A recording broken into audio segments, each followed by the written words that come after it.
Hey, it's Jen and Julin, and we're Autonomy Learning. And we've created this online community because, as parents and educators ourselves, we were looking for a space where we could talk and be real about our kids and their struggles with self motivation and confidence. And when we think about self motivation, we're really talking about kids who approach a problem with a more active stance and who engage even when it's hard. They don't give up right away. I wish my kids did that all the time.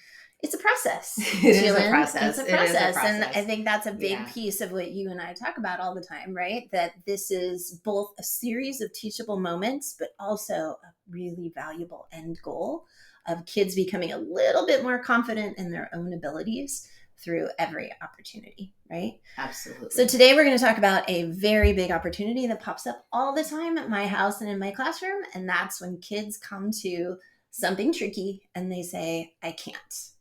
Oh, I'm moving them picturing from like I can't to yes, I can. I'm going to do this for myself. Yep, I'm picturing yeah. like kids at the kidney table. Oh. All right, can you picture some? Mm-hmm. Yep. Literally heads down on the desk. Yep. Either that or like avoiding coming and telling me that they are struggling. So it's kind of that you can tell that that's how they're feeling Yeah. and how their response to a tricky situation, but they're not communicating that out loud. Right. Yeah, that's almost harder. Yeah, it is. And it's something, again, as teachers and as parents, right? We want to be able to like fix that for them. Mm-hmm. I want to either fix the situation, right? So that it's not happening anymore, or I want to fix their motivation. And I really can't. I have to learn that they have to work on their own self-talk. It's a reframe. Right. Yeah. And sometimes our go-to, I'm thinking about like my sixth grader coming home with a challenging math problem, or one of my students trying to figure out long division. And when their go-to is, I can't, and then we come over and say, it's easy, you got this. We've actually given the message to that child that you can do easy things.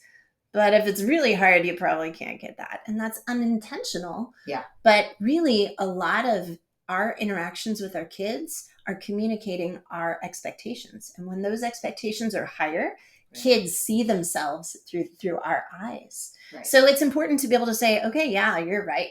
This is hard. And validating that, I think, is a big first step. Yeah. And you can do hard things. And when kids hear that we're communicating that to them, they begin to think that over time.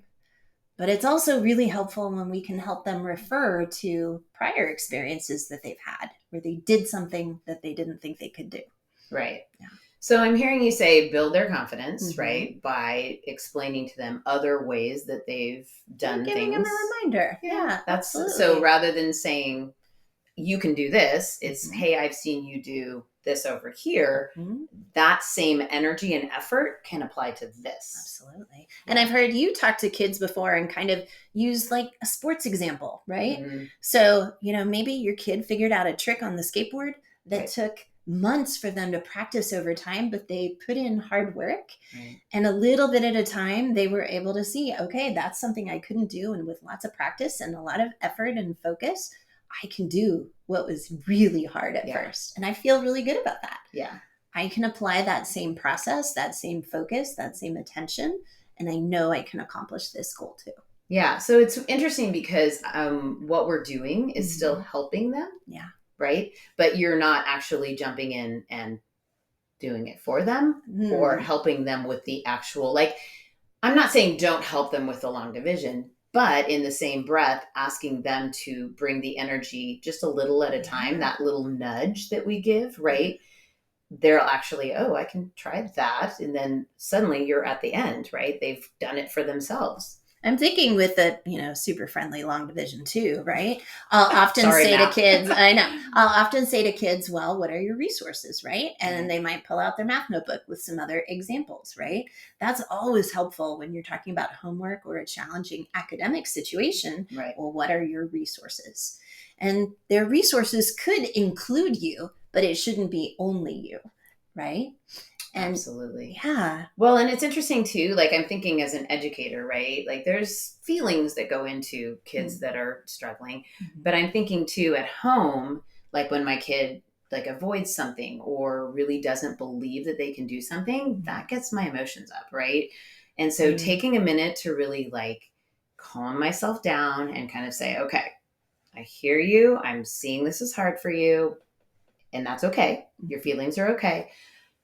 Let's talk about what I've seen you do in other places, right? And then shifting it over to them, it's the same application at home, right? Yeah, absolutely. But it's harder for me, I think. Yeah, no, I think it's true that you need to be aware of your own state, right? And I know for me, sometimes we have to get to soccer practice in 20 minutes and there's urgency, right? It's like real life where we would like to slow down and know, like, I'm really helping to cultivate my kids 18 times before. Yes. So grounding ourselves, taking that like breath. And for me, I have to remind myself, like, we do need to manage this moment, and the way we manage it needs to work for our family.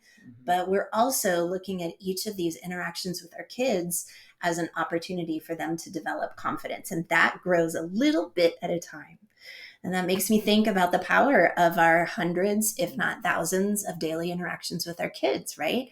That's part of the reason that we wanted to start this conversation with you, is because each of those interactions has such power to help kids cultivate that internal motivation and become more confident versions of themselves. So we're going to unpack that together over time. Yeah. So thanks for joining us today. Make sure that you subscribe. We also have an e-newsletter on our website, and we have the Motivation Minute that will come to your inbox on Wednesdays.